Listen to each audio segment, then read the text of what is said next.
Coming up on this week's show, the Wii eShop returns. The coolest watch we've ever seen. And we chat with artist Andy Crawshaw, who worked on classics like Alien Hominid.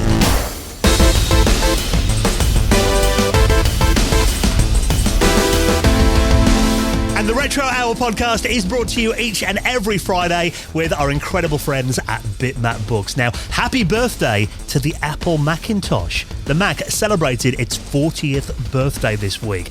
And check out The Secret History of Mac Gaming. Now, if you thought the Mac is not a gaming platform, this book tells the story of the unlikely gaming hero that changed the industry. You can check out that book and the rest of their retro gaming collection at bitmapbooks.com. Hello and welcome to the Retro Hour podcast, episode number 413, your weekly dose of retro gaming and technology news with me, Dan Wood. And me, Joe Fox. And a very warm welcome to the podcast. Of course, a show that every single Friday takes you on a nostalgic trip back to the golden age, as we like to call it, of video games and technology. And of course, brings you up to speed on all the big happenings in the world of retro from over the last 7 days and brings you a veteran of the industry onto the show in the second half to basically tell us their story. And that's what we like to do in this podcast, isn't it? Capture the history of this industry that we love so much. Capture the history, have a chat with the devs, and also just kind of have a chat about the news as well, which is a section that I love. But, you know, just kind of hanging out, couple of mates chatting, giving our opinions on a few things. Yeah, man. 8 years in as well. Celebrated our birthday last week, didn't we?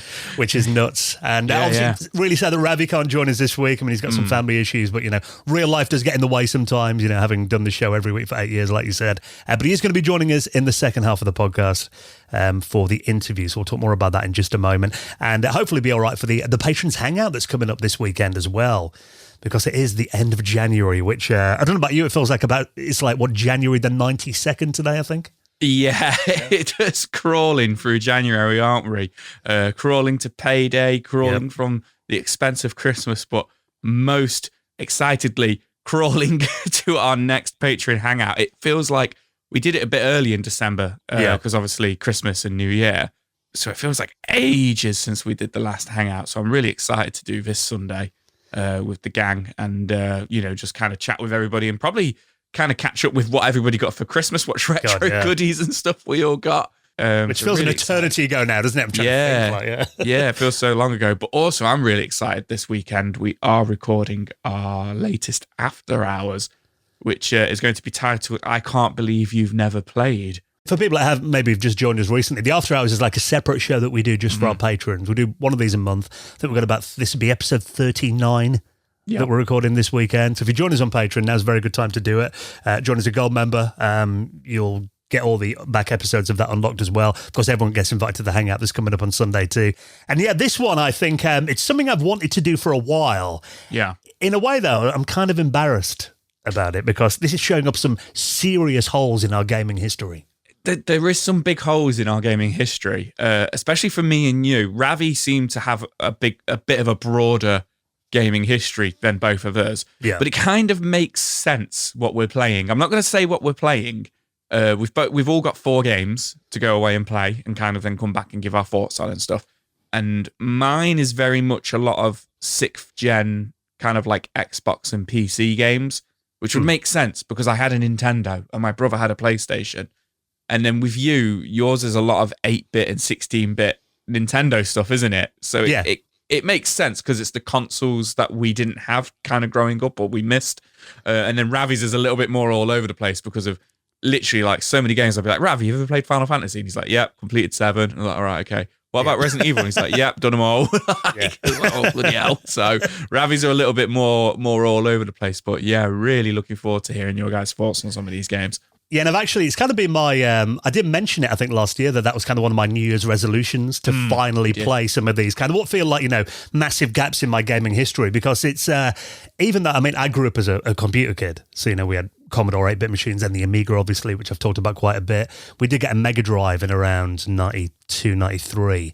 My brother got one, so I'm kind of familiar with, the 16-bit Sega stuff. I had a friend who had a SNES, but, stuff like the NES, is to me like just like a real black spot in my history. I'm like, there's so much on that system that I just have never played. And when people are talking about it, I like stuff like the Hangout. I'm like, I can't believe I haven't actually played that one. I'll keep quiet here. So I'm hoping that now I can contribute to those conversations, having played some of these iconic titles that so far we haven't. And because it's weird, I was reading an article actually that popped up on my social timeline yesterday. It was basically a retrospective of gaming in 2004.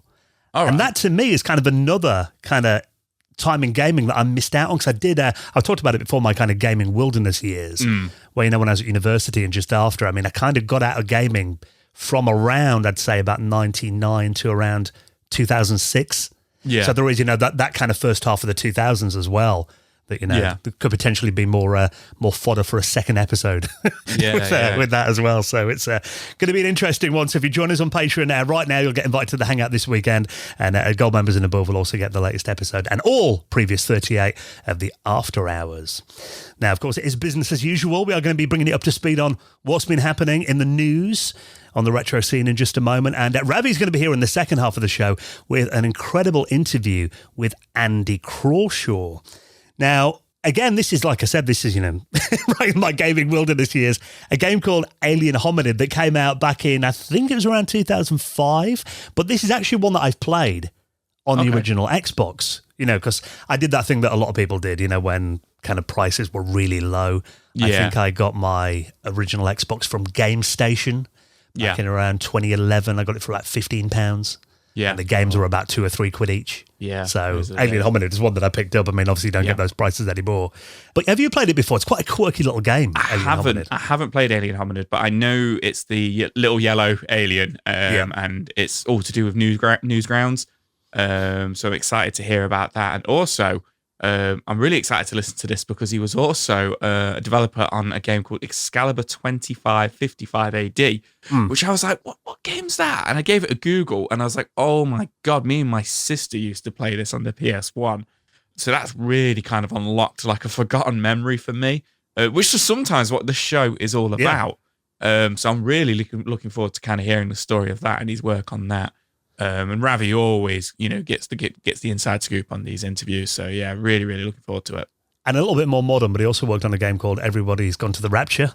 Oh yeah, which we had to talk about as well. I mean, that is. I don't know if you played that before. I know you're not a PlayStation gamer much, but this was like really beautiful game. Came out in 2015. It's a little bit modern by our standards, but it's set in the 80s, so there is that kind of side to it. Set in a deserted village in England back in 1984, and it's just such an atmospheric game as well. Like going through that English countryside in the middle of summer, completely abandoned. You've got to kind of piece together the story of kind of what's happened to everybody who's gone to the Rapture, obviously. So, it's going to be a really interesting chat with Andy Crawshaw, our special guest of Tempest Software. He's coming up on the show in around half an hour from now. Now, before that, plenty of news stories to sink our teeth into this week, and it has been everywhere that, of course, Nintendo are rapidly closing down their services for their retro systems, which to me still feels weird that we're calling the Wii and the 3DS retro now, but that's where we are. But it turns out that fans have come to the rescue and actually are reviving the Wii store. Yeah, so the Wii eShop was closed in 2019. The Wii U one was a little bit later. I want to say last year, maybe 2022 now, 2023.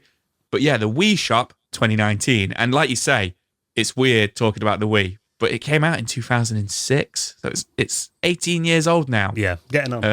And it's weird because it's like, our general rule is we go back 15 years, like the kind of 15 years is retro. And it's like when we started, when we start doing the podcast, that would have been like the late 90s, early 2000s. And now all of a sudden it's like, 2006. We'd be like, is PS2 retro yet? And now we're like, the Wii eShop. Yeah. But yeah. This is really cool. So obviously the Wii eShop's been gone, 4 years now. The Wii Shop. The Wii Shop. Yeah. They are now, there's reports coming in that the ReShop, so spelled RII shop, is now in public beta, which is essentially a replacement for the Wii Shop. And it can only be experienced on homebrew Wiis, which, we spoke about before. The Wii is a very hacked system. A lot of people have hacked the Even Wii. I've modded my Wii. That's how easy it is. Yeah, exactly. So it can only be done on the homebrew ready consoles, hacked consoles. But essentially, it allows you to go on the Wii eShop, but it isn't the original Wii eShop. It looks like the Wii eShop. How many times can I say that in one sentence? Yeah. But it is, essentially a website they have made called the Wii Shop. But there is apps on there to download with fake Wii points. Because if you remember rightly, the eShop, it was all Nintendo points. It wasn't actual currency. You would buy like 1,000 points, and then an NES game would cost 500 or 800. Yeah, it's the same on the Switch. I mean, it's still the same today. Yeah, so basically the same on Switch. You can pay, if you buy a game that's 15 quid, you can just put 15 quid in, or you can put like 20 in and just, use 15 of that to buy the game. So it works the same. Yeah. So it works the same, but it's all for free. And they have said that it will never cost anything. It'll always be free. And from the video that they've released, there's a load of apps on there, Kirby TV channel, the Wii U transfer tool, Wii Fit body check channel, stuff like that. All stuff what was, was real and was on there. Some people are reporting that some of the apps are working.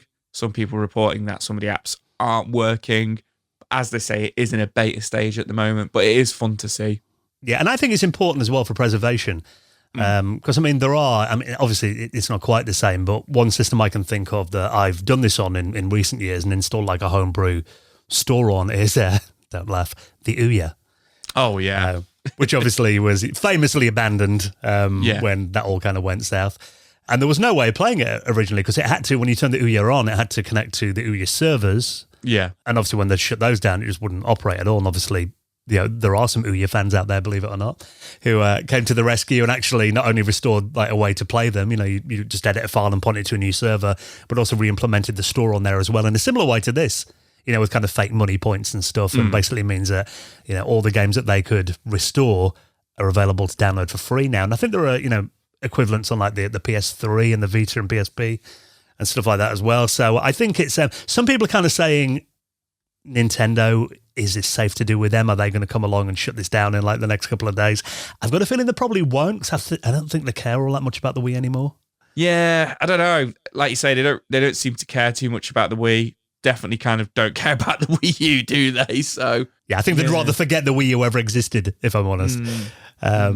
But yeah, I mean, I think this is, in terms of preservation, these are the only ways that a lot of these kind of digital games are going to be available in the future. And it's kind of up to the fans to do it, isn't it? Otherwise, all these games are lost forever. Yeah. So I think, exactly. In terms of that, and it's really cool as well that, you just got to kind of wait 18 years and, get a console then you've got a free library of games. Yeah, so if you're patient, it's a good way to get games for free. So like you said, in beta at the moment, if you have got a modded Wii, which if not, there are plenty of videos on how to do that.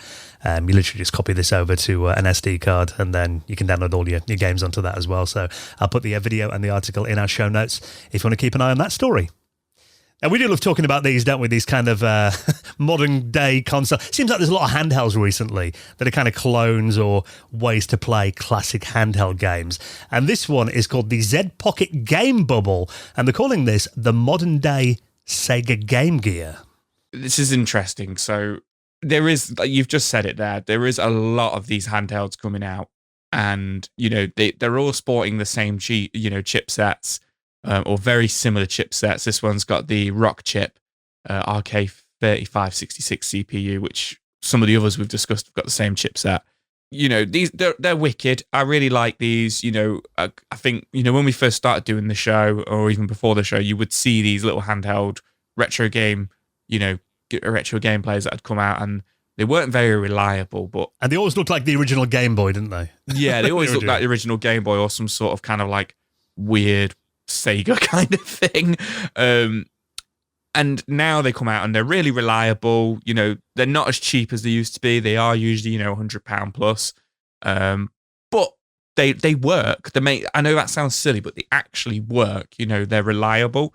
But the reason I wanted to kind of talk about this one, because there is a lot coming out, there's one every week, is it's a Sega Game Gear one. Now, don't get me wrong.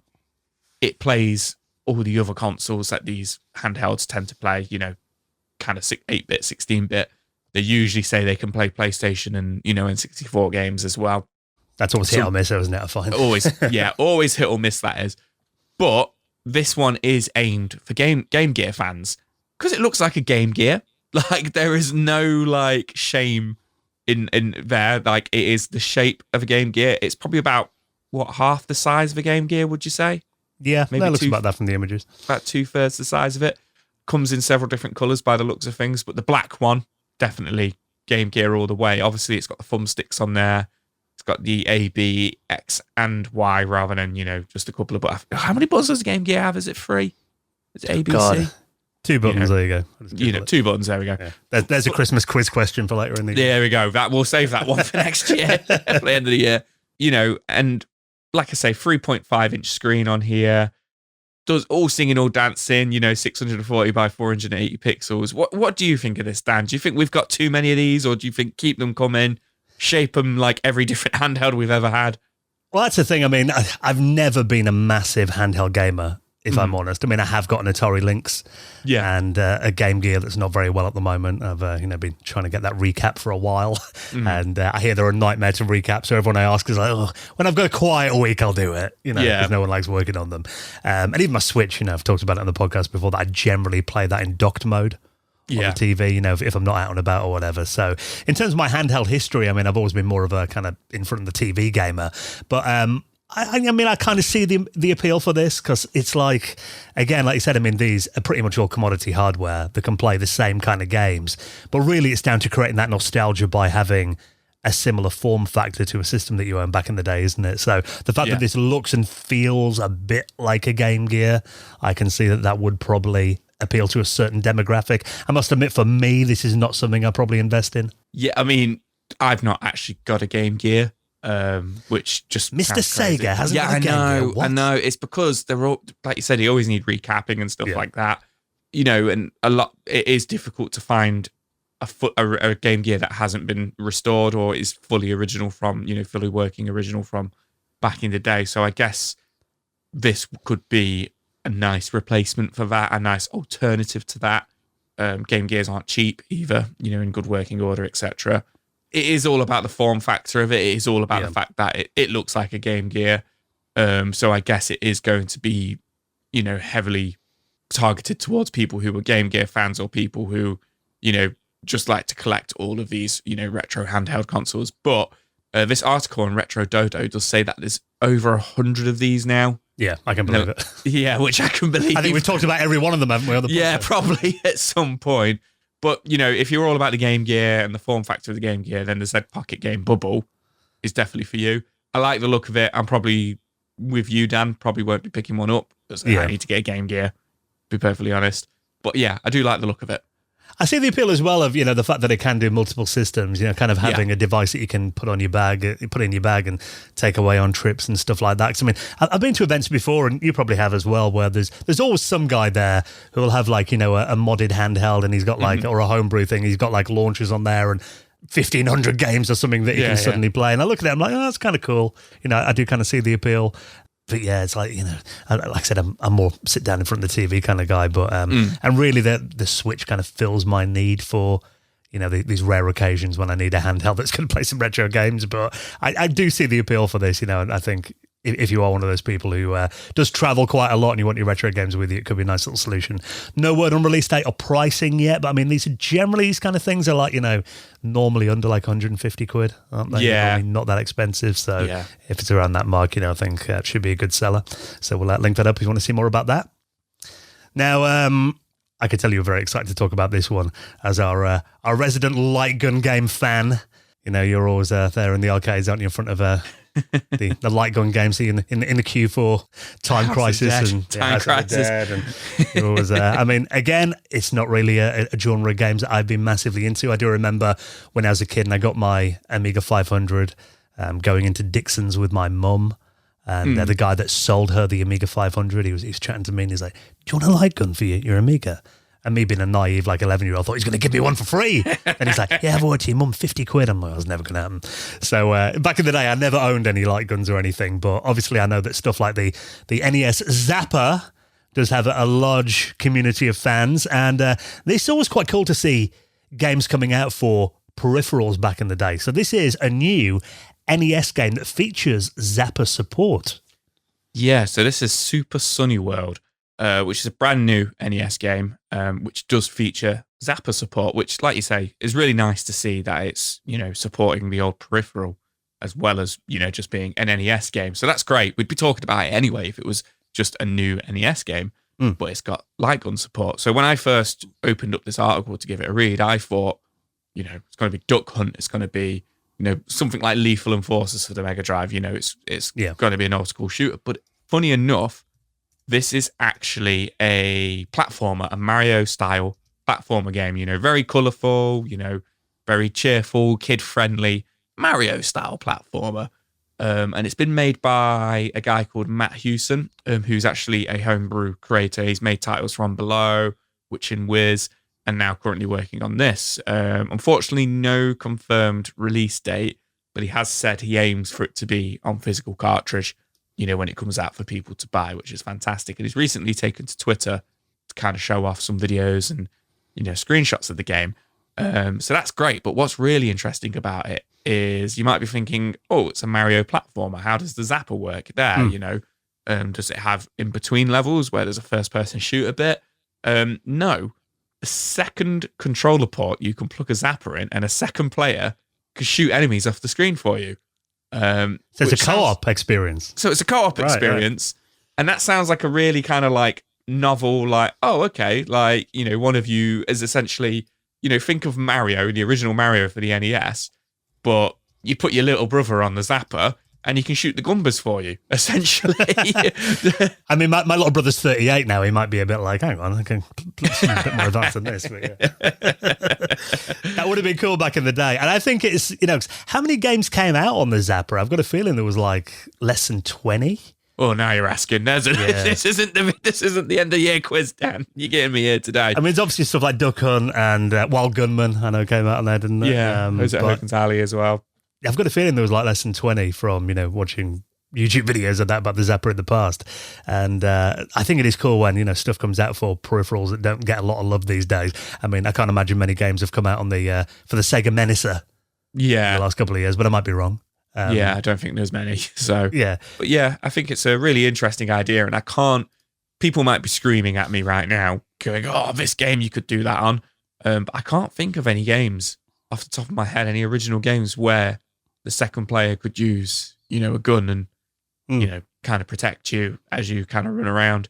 But yeah, really interesting concept. You can also, if you get like a life, you hit a box and a life comes out. If it's about to go off the edge because you can't quite get to it, second player can shoot it and it will make it bounce around on the screen as well, so it doesn't drop off the edge and stuff. So some really fun ideas in there. But it just seems like such an obvious thing that I've never seen before. Yeah. So quite excited to see that and hopefully get a physical release, like he says. And obviously you're going to need a nice CRT yes. to play this, as the Zapper doesn't work on modern tellies. Yeah, absolutely. Not a problem for us, obviously. Yeah. So yeah, very cool. If you want to keep an eye on that little developing project, we'll put that in our show notes as well. Now, you got a watch on your wrist at the moment. You're much of a watch guy. I think we've talked about this before. You're not really, are you? More just look at your phone kind of guy? No, never had a smartwatch, and I literally have one watch which I wore for my wedding day. Yeah. And I don't think I ever replaced the battery on it when it died a few years ago. But I know you're quite a smartwatch kind of guy, aren't you? I've had an Apple Watch since they came out, which really is just a little device that nags me all day long. You haven't stood up for half an hour. It's time you walked around the room. Or, if the text message comes through and I'm busy, as well as pinging on my phone, it'll ping on my wrist now as well. So, a little virtual nagging assistant, really. But this little device here could maybe be the smartwatch that finally convinces you to get one, because this is obviously, like everything we talk about on this podcast, this is a retro watch. I'd lose it. Yeah. It is small. It is small. It does look wicked. Retro gaming watch, created by Jason Rogers. So this actually ended on Kickstarter 2 days ago, January 23rd, at the point of recording this, and it's been backed by 501 backers and has just come in short of $100,000. Yeah, it's smashed it. Yeah, smashed it. $98,000. He only wanted 35,000, so yeah. Oh wow. It's done really well. Absolutely killed it. But yeah, you might be thinking, is this a like a Tiger watch? One of the old school, little LED watches? But it's not. It's a full on smartwatch that kind of pulls out from the watch strap, doesn't it? Like a slot. And I can only describe it as a miniature Game Boy SP, Game Boy Advance SP, the silver flip one. That's what it reminds me of. And it is. I mean, you look at it kind of normally, when it's not in the gaming mode. And it looks like any other kind of Android, smartwatch. You've got like the watch faces on there as well. And I imagine like your messages and all that can come up too. But the thing about it is that you can actually just basically pop the top of the watch off. And in there, you've got an emulation system that uses FPGA to basically play most 8 and 16-bit systems. Yeah. So, I mean, obviously this is a very small device. So if you picture something like an Apple Watch, the screen is around the same size. Yeah. But obviously, though, I mean, there are probably quite a few games that you can play on here. I mean, like I said, the ones that come to mind instantly are Game Boy games. It does have controls on there, like a little D-pad. I imagine you've probably got to have quite dainty fingers to play a game on this, though. Yeah, I've got fat fingers. And in the trailer, he is playing A Link to the Past, Shinobi, Outrun. So, a lot of 16-bit titles. Final Fight on there as well. Mortal Kombat 2, Turrican. A lot of these games take a lot of dexterity and precise input for some difficult games there. But I love the novelty of it, for sure. Yeah.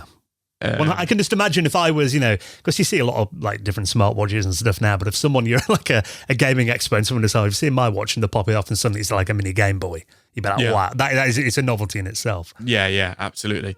And what I do love is the pictures of the prototypes and stuff on the Kickstarter are showing off. It is literally the same size as a smartwatch. Yeah. Pretty much the same depth as well as same screen size and everything on there. So it's not like a huge, chunky, I've got a, big old matchbox or, kind of cigarette pack size on my wrist or anything like that. It is small, little dainty, smartwatch. Obviously, it will run Doom as well. Yeah, there's an image of that, of course. Everything runs Doom. Which I do love. Yeah, I mean, it does look cool. It was $139 to just, back it and just get the watch. Cheaper than an Apple Watch. Yeah, a lot cheaper than an Apple Watch. And considering, I guess this also falls into what we were just talking about there with the game bubble.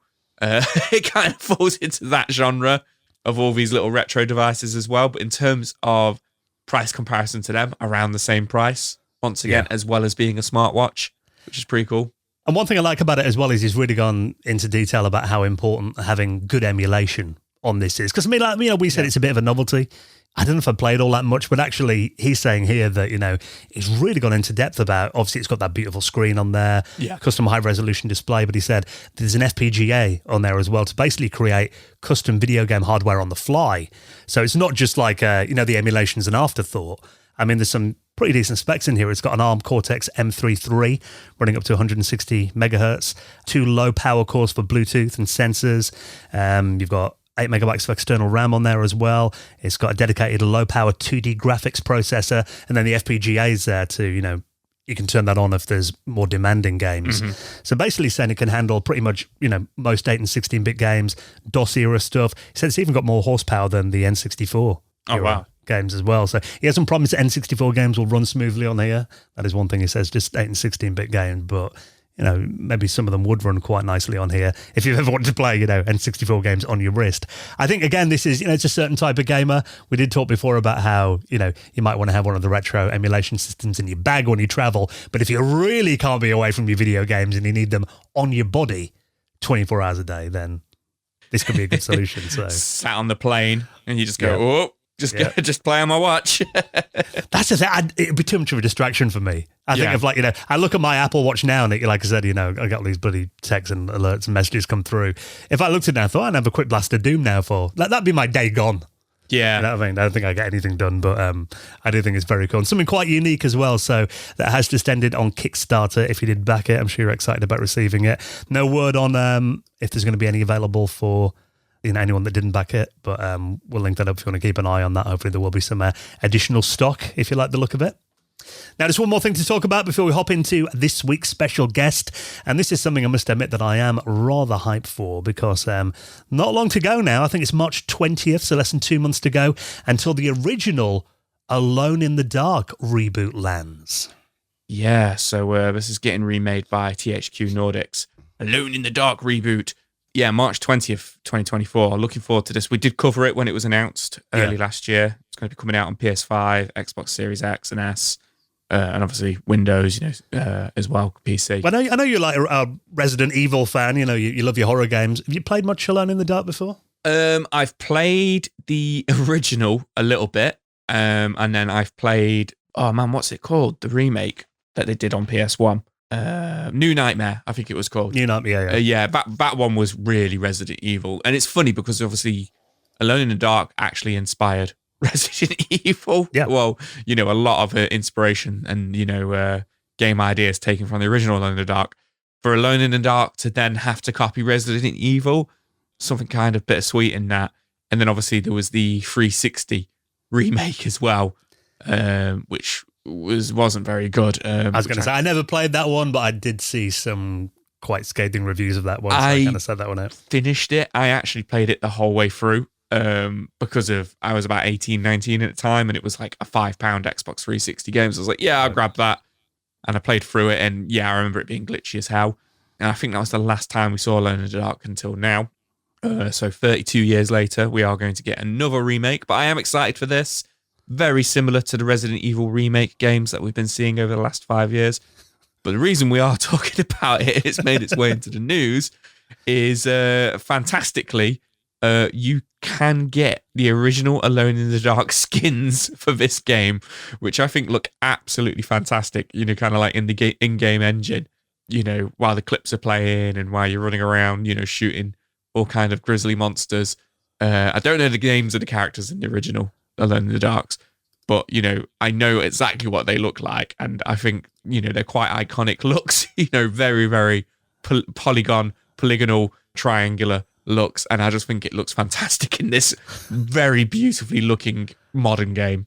Yeah, the characters were it's Edward and Emily, I believe the names are Edward and Emily in the game, and the original came out in 1992. Yeah. And, then I think I still had my Amiga 500 Plus then, which, was kind of, I'd only had it about a year, which is weird because when you're a kid, like a year feels a hell of a long time.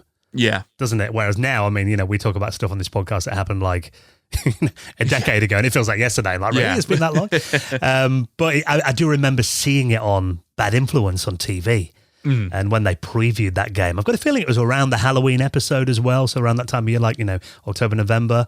And obviously to me, that was kind of one of the, the first time I'd seen like a 3D survival horror game. It was definitely, if not the first one of the earliest ones. And having those really unique looking 3D polygon graphics, just like nothing I'd seen before. And I still remember vividly seeing that scene on TV right at the start where, you're the character, Edward or Emily, and you're in that room and then the little monster jumps through the window. Yeah. Yeah, and that is just like, that's seared into my mind. And, when I play Alone in the Dark now, the controls are quite janky. Yeah. When you play that original version, the combat system in it is very difficult to get to grips with. Once you've mastered it, the game's actually quite easy.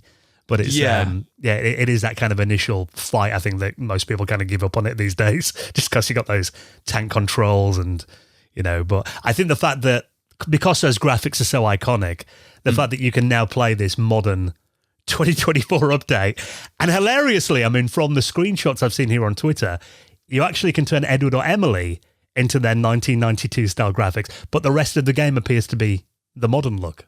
Yeah, I think it looks, they did it with Resident Evil 2 as well. Yeah. And I love it. Like, there's I say little nods, there's massive nods back to the originals.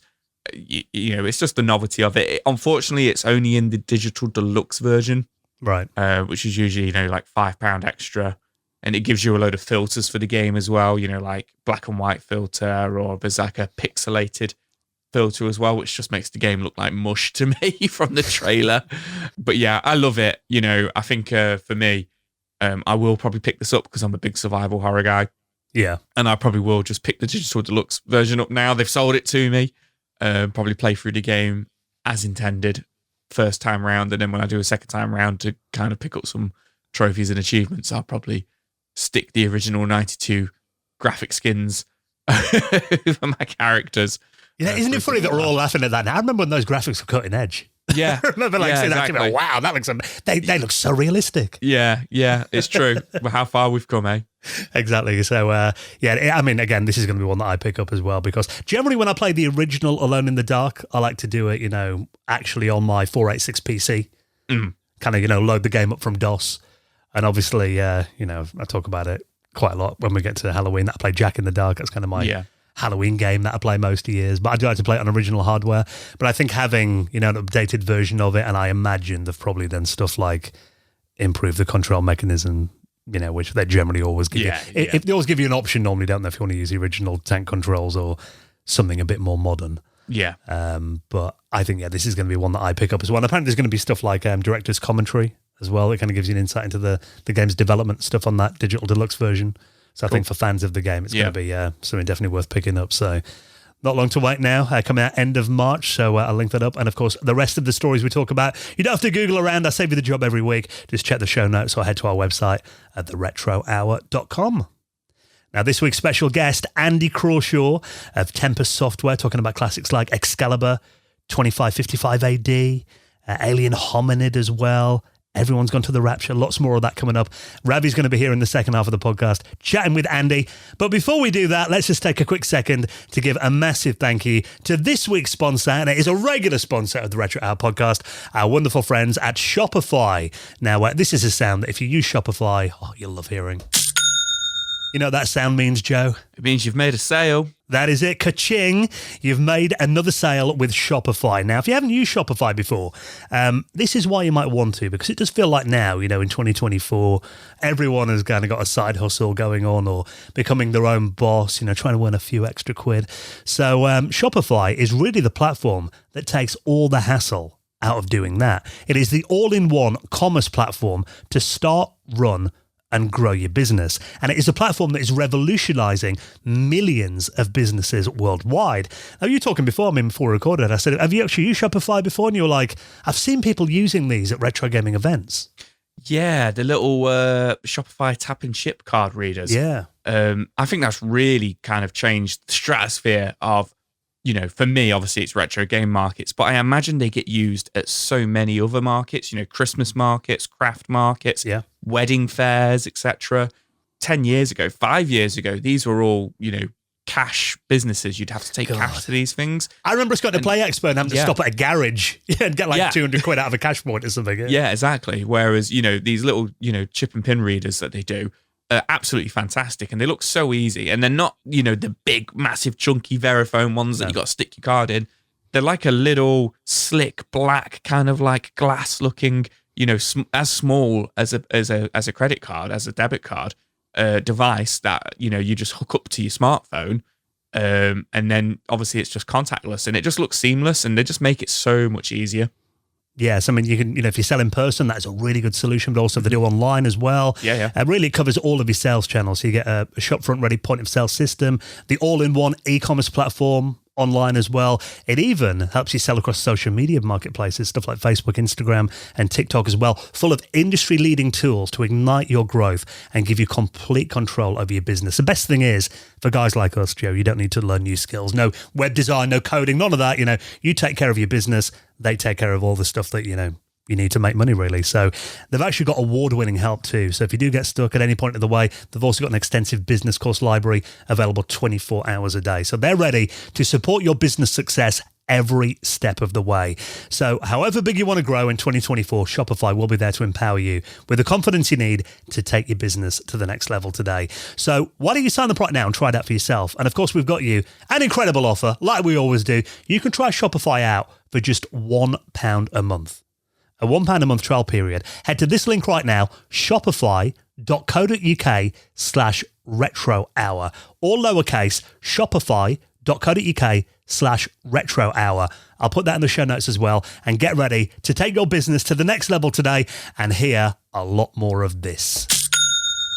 And we thank Shopify for their support of the show. Right then, well, Ravi will be back for next week's podcast for the news, and of course, hopefully joining us on Sunday as well for the Patrons Hangout. If you are a patron or if you sign up beforehand, we would love to see you there. All the details to sign up to our Patreon are on the website at theretrohour.com, and hopefully we'll see you there for the first Hangout. Just completely geeking out about all things retro, coming up this Sunday evening from 8 p.m. UK time. Right there, next, we're going to be getting the inside story on classics like Excalibur 2555 AD, which was Tomb Raider influenced, bit of a hidden gem, Alien Hominid, that started life as a Flash game back in the day, and lots more as well with our special guest artist Andy Crawshaw is coming up next on the Retro Hour podcast.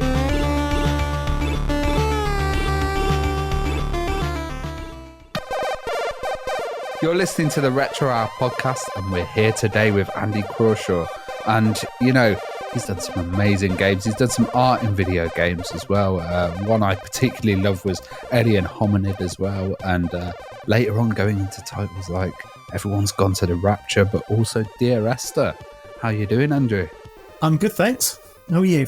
Great. Yeah, thanks for coming on. And we always start the podcast with one question, and that was what was your first video game experience that really stood out to you or that you remember? Okay, so I'm an oldish chap, and my brother's 4 years older than me. So we were sort of playing games around. We had a ZX81, we had an original Atari VCS, the sort of TV sports games like Pong and things that you could get. So I did start like back in the day. I think the first one that kind of really stuck in my memory was Horace Goes Skiing. Nice. Yes. Probably not that great if you looked at it now, but it was just this incredible time where TV before then had been a place where things were broadcast to you, and it just felt like magic that you could play things on your TV. So yeah, I started off fairly old school. Did you have any experience of like computer-based art or playing around with any art packages? Before I got into so. Not really. I went to university and did fine art. I wanted to be a painter and be, like, air quotes, a proper artist. And like I said, I'd been playing games with my brother for years. And then around the age of sort of 14, 15, you know, other things become a little bit more interesting. Went away to university and I won a Mega Drive at the end of my first year. And that kind of killed off my art career, I guess. I spent a lot of time playing games when maybe I should have been painting and things. And towards the end of my course, I was asking my tutors if there was any way that I could do any digital art, and those courses just weren't there at the time. So it took another year after I left uni before I managed to get into a games company. And I took a little bit of a weird detour. I spent a year in the civil service, doing, of all things, giving out money from the European Union to various schemes around Yorkshire. And one of them, there were two that sort of caught my eye. One of them was they'd given what was Gremlin Graphics back then some money to do their motion capture. And I sort of wangled it so I could have a site visit and go and visit those guys. And then there was another course at Bradford University that was getting European funding. And it's for people that were unemployed to learn digital skills. They didn't describe it very well, but they said they had a 3D component to that. So I left my job at the civil service so I could be unemployed, so I could go on this course. And that's how I learned 3D software. And from there, I managed to get a job at a local company called Tempest Software in Horsforth in Leeds. And that's how it all started, I guess. What else were they working on at the time then? Anything else we might know them from? So the people that work there have sort of come off the back of things like Mega Drive games and SNES games. And Tempest itself, its first title was a game called Lone Soldier, which was a launch title for PlayStation 1, or maybe just after launch. I didn't work on that, but I came on board for their second game, which was a game called Excalibur 2555, which was a kind of RPG, a light RPG game, 3D exploration. Our big thing was that we had a female lead character, but just a few months before we launched, Tomb Raider got announced, and that kind of stole all our thunder. So, yeah, just one of those things. What was it kind of like in those early days then of 3D development on the PlayStation? Because you look at a few titles that came a lot later on and they look, completely different. I guess people were still figuring out what they could do. I think it's fair to say that PlayStation being a massive success, maybe more than people realised it would be. A lot of the people that were making games to come from a 2D background, you found a lot of people left the industry then. I say a lot of people, the industry was a lot smaller, but you would get some people that couldn't transfer their skills. I think I was lucky in that I would never have been a great 2D artist. So going straight in at 3D, it was fun. And there were lots of technical aspects to it as well, which I really enjoy. I like problem solving. So I managed to sort of wear many hats. And it was fun. Yeah, I also heard that there was no kind of designer of the game. Like everybody just got involved from the art department and stuff. What was it like working kind of collaboratively like that? Looking back, it's like, oh my God, did we really do that? But yeah, everyone got involved in design. And it was kind of confusing because for the longest time, I didn't realise that in my heart, I was a designer, even though I carried on my career as an artist and went on to be a lead artist in control of the team, when really my thing was design. And I always managed to keep a hand into that aspect of things. So there was never anywhere that I worked where I wasn't doing a bit of design as well. So yeah, it was kind of a weird time where we were just making it up as we went along, basically.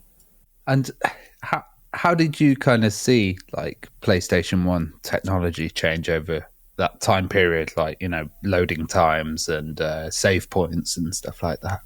I think over the years, the thing that kind of changed gameplay quite a lot was save games and the speed of those and size of those, to the point now where you just don't even think about it. But you've got to remember that when we sort of moved on to PlayStation, it was almost the first game, but almost the first console to sort of really embrace saves. You kind of had them on PC, I guess, less so on consoles before that. So that was a real game changer, I guess. Yeah, some of the consoles had level codes and stuff like that still. Yeah. Well, how did you get involved with a tuner, and what other development houses were you working with around that time? So Tempest reached we went bust, basically. And I had a short stint at a local company in Leeds called the Code Monkeys, which is one of those companies that nearly everyone of a certain age passed through at some time or another. I was just there for, I think, 3 months working on a Simpsons skateboarding game, which could have been a lot of fun. It was a lot of fun. I didn't hang around there for very long. Then I moved over to a company called Rage. They were a publisher stroke developer, and they had an office in Leeds. And we never quite got up and running there. We were around for about 18 months, and then they closed us down. And we got absorbed by Rage Sheffield. And it was one of those cycles in the industry where places were being closed down and things like that. So I think we maybe survived as part of Rage Sheffield for another year, and then that vanished. Then that was followed by a very short stint at Revolution, working on Broken Sword, again for about 3 months. And when I'd been looking for that job, Tuner was one of the companies that I also approached around that time. And they got back to me and asked if I wanted to come on board as a creative director, which is like my dream job, that mixture of art and design. So I just jumped at the chance and, joined them for about 5 years, I think. Well, if you're thinking about that time in the industry, when you get into the 2000s as well, obviously, I know you're working on artwork for the PlayStation 2. And what were kind of the differences in approach needed when developing artwork for the PS2 versus, a less advanced system like the PS1? How did you notice that difference? So there's a couple of things going on. The software's changing at the same time. So working on Excalibur on PlayStation 1, we were using 3D Studio, and when you were applying materials, for example, you couldn't see them on your model. You had to stop what you were doing, render it off, and then if you'd misaligned something, you'd have to adjust it. And by the time we're onto PlayStation 2, maybe a little bit before that, 3D Studio becomes 3DS Max, and you've got that kind of real-time feedback where you can see what your materials are doing, and that made such a massive difference. You could save so much time, and of course the polygon counts were going up. I can't remember sort of roughly how much more we had to play with. Probably 4 or 5 times it felt like. So yeah, we were getting that chance to build more elaborate things, put more things on screen. I mean, I said I was a problem solver, and I kind of liked the restrictions of PlayStation 1 where you were literally counting every single triangle you were using and trying to be super efficient with everything. Yeah. I thought Obliterate was an interesting title. How much of an influence was kind of like Point Blank and these like mini shooting games? You spotted that then. It was a huge influence. We had a light gun setup. In fact, I'm getting a little bit confused now because we used to play a lot of light gun games at Tempest. We had it set up in the office and we play Point Blank and things like that. We did a similar thing at Tuna, but yeah, I was kind of a driving force behind Obliterate just because I wanted to make a light gun game.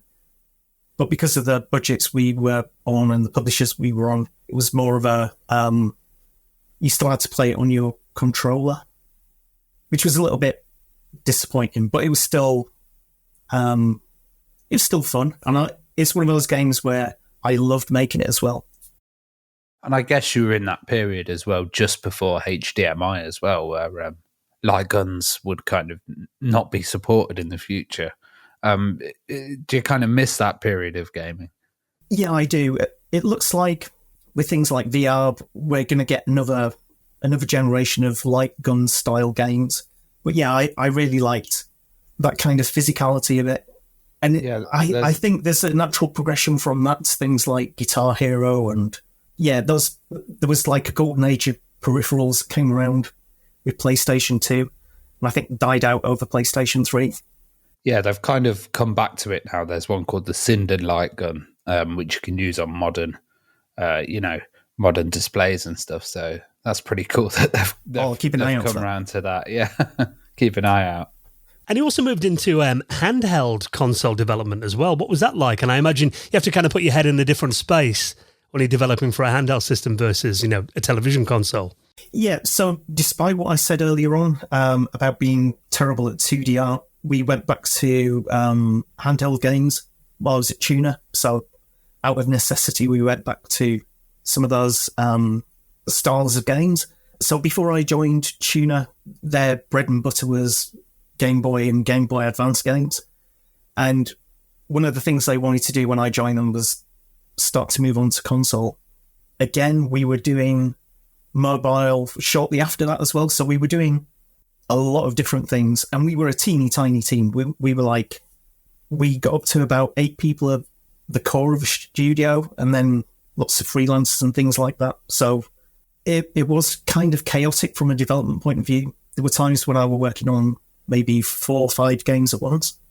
I was wondering, were you much of a fan of the Newgrounds site and those kind of flash titles which were massively popular at the time? Yes, so I sort of stumbled across Newgrounds, had a big period of playing a lot of Flash games. It was kind of interesting because we'd seen this game, Alien Hominid, and we saw what the guys at Behemoth were trying to do, and they just announced that they'd got a deal to bring it onto console, it was kind of a template for what we wanted to do, where they were making that step up and getting big deals and things like that. And it was kind of a stroke of fortune. A publisher in Sheffield, which is where Tuna was based, it's called Zoo, and they got the license for Alien Hominid in Europe. And we were just going to help with the ports, and then we kind of sold them on this idea of trying to get it onto Game Boy as well. And that turned into quite an adventure. Yeah, it's quite an interesting path going from a Flash game to a console title, and then going on to the Game Boy Advance. Do you think there was a bit of kind of people turning their nose up to these Flash titles until Alien Hominid came around? I think there was a touch of that. I mean, I think possibly people felt a little bit like Flash was the Wild West and consoles where you just go out and you buy a disc and you stick it in your machine, it was a safer environment. I'm not sure, to be honest, because me and the people I know were all just kind of playing games wherever they were. But maybe that was the sort of market. And I think, like, you know, the Behemoth as well, doing stuff like Castle Crashers as well later on and stuff, really kind of solidified that whole kind of flash to console thing. Yeah, absolutely. And I'm sure they're glad they made that move now. But it was, I think it's been long enough to say this now, but we were very close to doing a Nintendo DS companion game for Castle Crashers. Oh, cool. Yeah, we had chats and we met up at various games conferences, but it just never quite happened. Well, one thing about that game, I mean, you know, Alien Hominid, that the sprite animation was lovely in that game, and there was so much going on at the same time. I mean, what were the considerations needed when you're developing, you know, such a manic title, I guess you'd call it? I mean, we had lead programmer Mark Fitt was really good at squeezing out everything you could on Game Boy. We were slightly helped that because of the way the palettes were, we didn't have, you know, the relative file sizes could be kept as small as possible. But we just kind of kept on adding things and seeing where it kind of led and how much stuff we could get in there. And we had brilliant source material. We had access to the original Flash files, and they were, you know, as someone who loves game art, that was like a treasure trove. You just looking through all these files that Dan Paladin had drawn, and these beautiful, amazing graphics. And, you know, my job on that game mostly was just kind of making the work in the right formats for Game Boy. I think I managed to draw my own handful of things in there of my own. Hopefully no one noticed them, because I'd hate for them to detract from this amazing artwork. No, people thought it was a really good port. Were you pleased with how it went down? Yeah, it's definitely one of my. I say this quite without wanting to sound too flippant. I've made some great games. I've made some terrible games, and Alien Hominid is definitely in the top half. Even though it was a port, it's something that I'm really proud of being involved with. I think we made that transition to GBA. I think we did a really good job of that. The Sky's the Limit sounds like a really interesting project as well, kind of mixing that physical and virtual. How did you get involved with that, and how did it kind of work? So at Tuner, I was given Alex Ansel, the MD. He gave me a lot of freedom to just kind of try different things. You know, I think I was aware of it at the time, but in retrospect, I was really spoiled with the amount of leeway I had. And I just said, I fancy making a real world game. And it's, as far as I'm aware, it's only ever been played twice. One time I couldn't attend because I had swine flu, and I can't remember the other, but I've never seen it played live. But basically, it was a game with helium-filled balloons with lights in them, and with string attached to them, and you had to complete tasks and puzzles around the area that the game was being played to get a little bit more length of string, and whoever's balloon went up highest at the end of the game was the winner. I mean, I heard it went down well, but like I say, I've never actually seen it being played, which is a strange thing for a game design. You just literally do it all on paper and maybe try one or two of the little physical things out in prototype, and then it's a live game. It happens once, twice in this case, and you just, whatever happens. Do you think, you know, those kind of early location-based games helped to create a path for games like, you know, Pokemon Go in more recent years? I think the way games evolve, I think Pokemon Go would have probably happened anyway, but I'll take as much credit as you want to give me for that. Shame you can't give me the royalties, but... Yeah. And how did you get involved with Chinese Room Limited then? So I decided to leave Tuner. Again, we were going through one of these cycles in the industry. It was clear that things were getting kind of tough. Money was getting tight, and I decided to go freelance. And I did that for about a year. didn't do a whole lot. I made a game called Lapuranus, which we might come back to later. But I was reaching a point where money was getting really tight. My freelance aspirations hadn't really worked out. And Alex, that I used to work with at Tuna, he just dropped me a line and he said, have you seen that this company are hiring? And I just dropped them a line, and thank God it worked out. But for that particular job, originally, Dear Esther was a research project that came out of Portsmouth University. So when I, air quote, joined the Chinese room, I was actually joining University of Portsmouth as a in-house game designer, which is a very weird job to have at a university. So stuff like Everybody's Gone to the Rapture and Dear Esther, how long were their developments? Because I know you were working on the kind of prototype version when you went on to Amnesia as well. Yeah, so the timelines for those things kind of overlap. So Dear Esther was more or less, they were just kind of reaching the last month or two with the project when I joined. So I didn't have a lot of involvement on that, apart from sort of play testing and feeding back and giving them notes and stuff. But it was pretty much what you see now. They brought me on board to prototype Everybody's Gone to Rapture. So Dan and the team there were tied up on finishing Dear Esther, and then they were going straight onto Amnesia, A Machine for Pigs. And we had a crossover period of about 8 months, I'd guess, where I was working on prototypes for Rapture. The rest of the team were working on Amnesia, A Machine for Pigs. And then we got a green light from Sony, but we knew that those negotiations were going to take a few months. So that worked out kind of nicely, because it means I could move on to A Machine for Pigs for like the last third or so of that game. And then by the time we finished that, Rapture was ready to go. But from the moment I joined to the moment Rapture came out, I think it was about 3 years, which is maybe a little bit longer than I'd like to work on a game. But given the kind of feedback and I guess notoriety of the game, I feel blessed that I was able to work on it. Well, Amnesia, Machine for Pigs, that's a crazy title. I mean, what did you think of the idea when you first heard about it? And were you aware of the series before? I had some idea of Amnesia, and obviously once I got involved in Chinese reading, I played Dark Descent and some of the other Amnesia projects that were around. I guess it gave me a real insight into what I could expect from working with Dan and Jess at the Chinese room, in that they're quite happy to sort of forge their own path. So A Machine for Pigs got a lot of... it was a bit of a Marmite game, I guess, for people, because a lot of people like their horror delivered in a certain way, and we'd taken it a slightly different way. But that's what I really loved about the Chinese room, that we would just do things even if it wasn't what the market was expecting.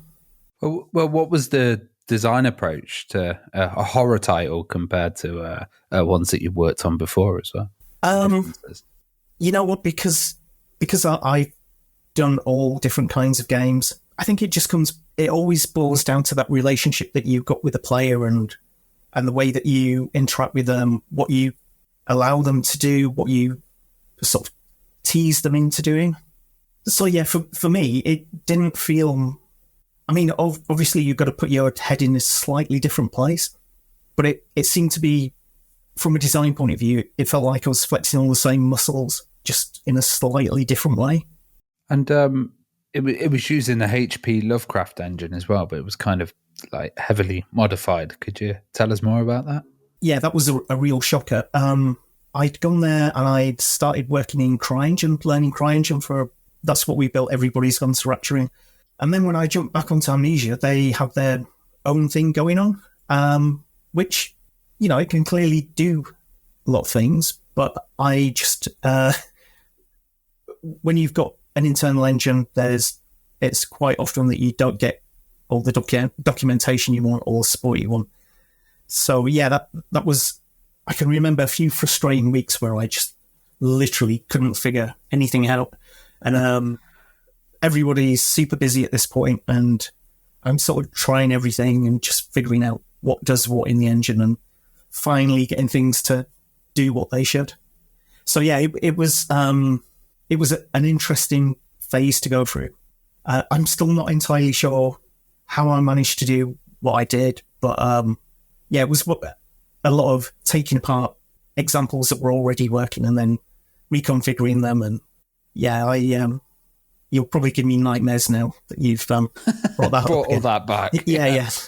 Well, The Magnificent Truffle Pigs is a really interesting title. How did you get involved in this then, and what was kind of the background there on that project? So after the Chinese room, I decided I wanted to go back and do my own thing again. This time around, I actually had a bit of money in the bank, so I had a bit of a runway to go and do my own thing. Managed to pick up some funding from UK Games Fund. And I started making a different game. Spent almost a year doing it, and then just realised that it wasn't quite getting there. And I canned it and kind of built the prototype for what would become Truffle Pigs. I think it was maybe about a week. If you played it, there's not a whole lot going on there in terms of gameplay. So it wasn't like a huge turnaround to get all of those things done. It was a lot of stripping away things that I put in the previous prototype and just making them fit for purpose. I was really lucky that I got signed really early on this. I had a working prototype, but the publisher didn't look at it. They just signed it off a pitch deck. It was one of those games.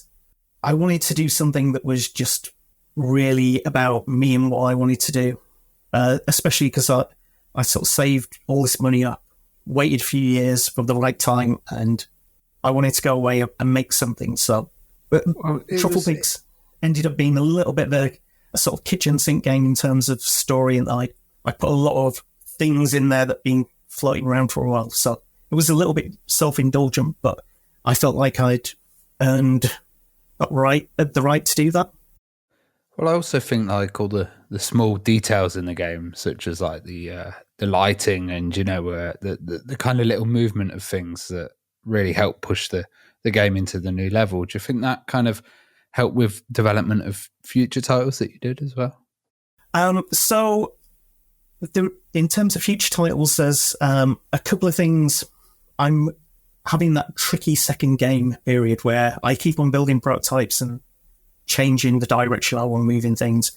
But in terms of what we did in Truffle Pigs with the art, I had an amazing artist called Laura Dawes, who she just...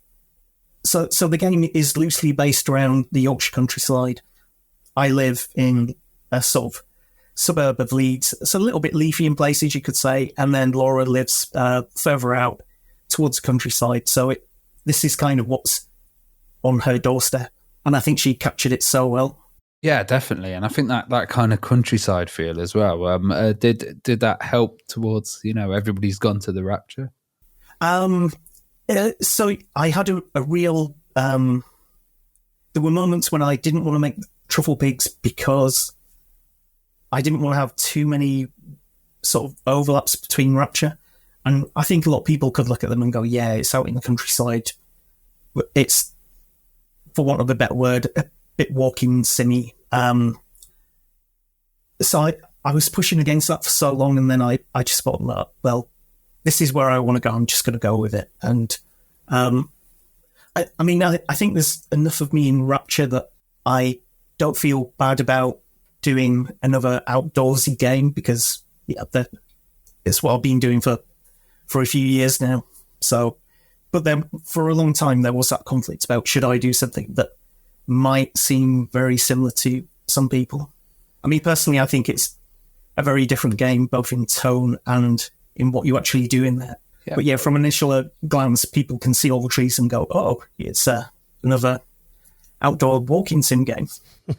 Yeah, well, I think, everyone's gone to the Rapture isn't like retro, but it's got this kind of music-driven feel that, games like Loom previously had, but also you were getting incidental music put into games like Max Payne, and, it was a total different kind of approach to a game, but also the graphics were really important because you didn't have a HUD or an inventory.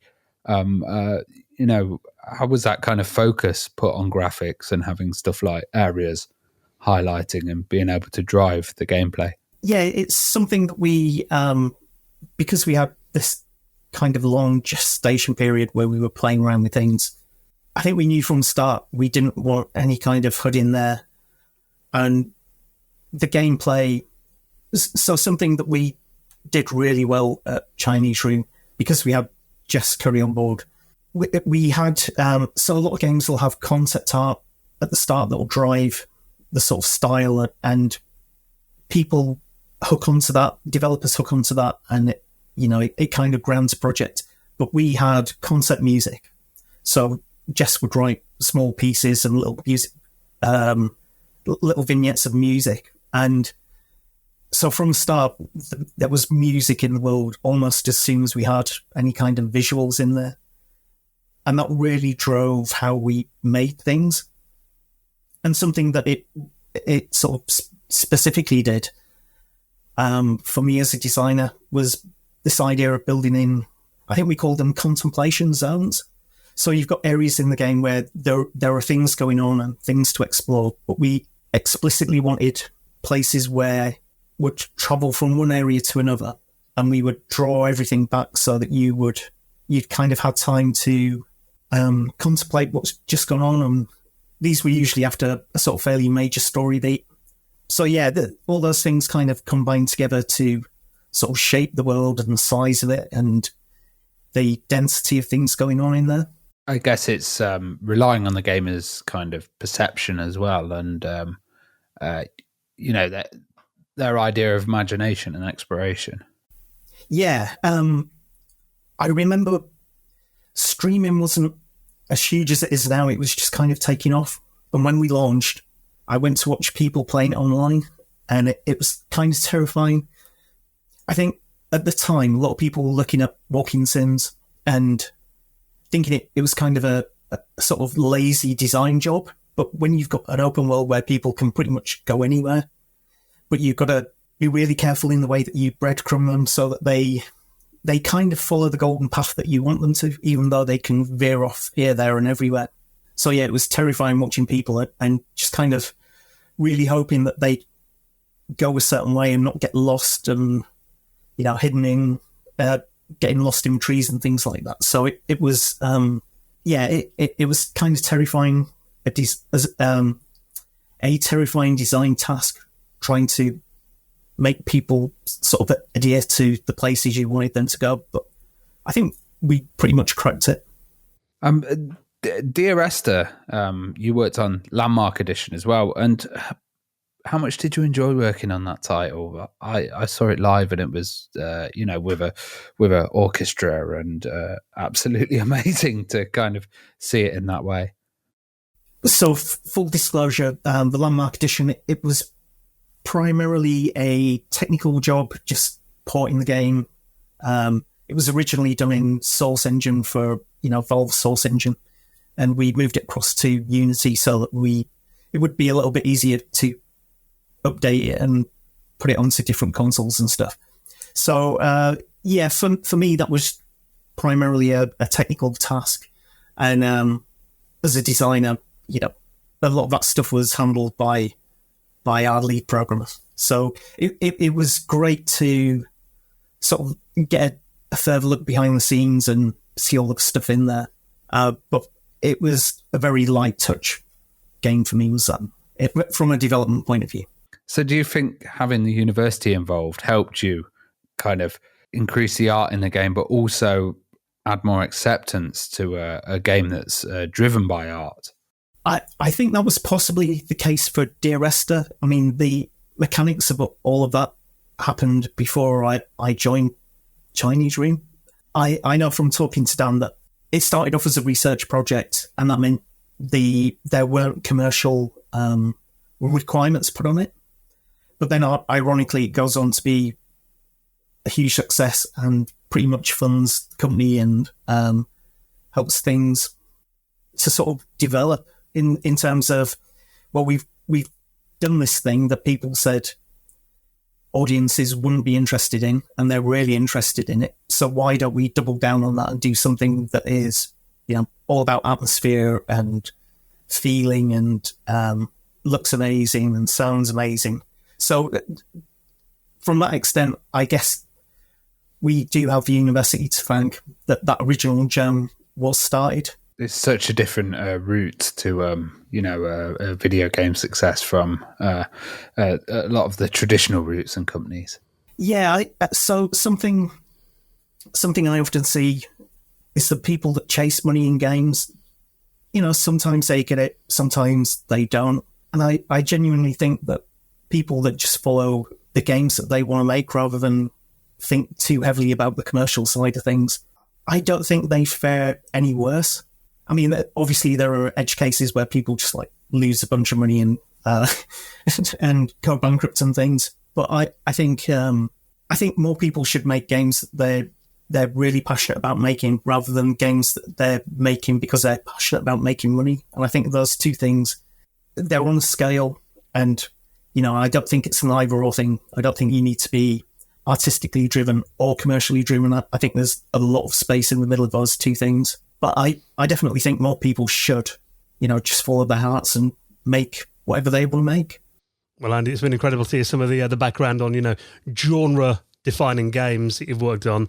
Anything kind of in the pipeline that you're working on these days? Anything else coming up from you? So, like I said, I'm on that kind of difficult second game where I'm bouncing ideas around. I just had a mini career break where I've gone off and done some VR projects for a client that I can't really talk about. But now I'm just sort of going back through some of the prototypes that I've been building and seeing what I want to make next. And again, what I've just spoken about, I've got that balancing act where I've got to think about what I really want to make. And there's always that thing whispering on my shoulder, but will it make money? And I'm trying to follow my heart rather than worry about the cash too much. But it feels like I've got the gems of a few ideas that, are worth pursuing. Watch your space. Fantastic. Well, listen, thank you so much for coming on and being our guest this week. It's been a pleasure to talk to you. And you too. Thanks for having me.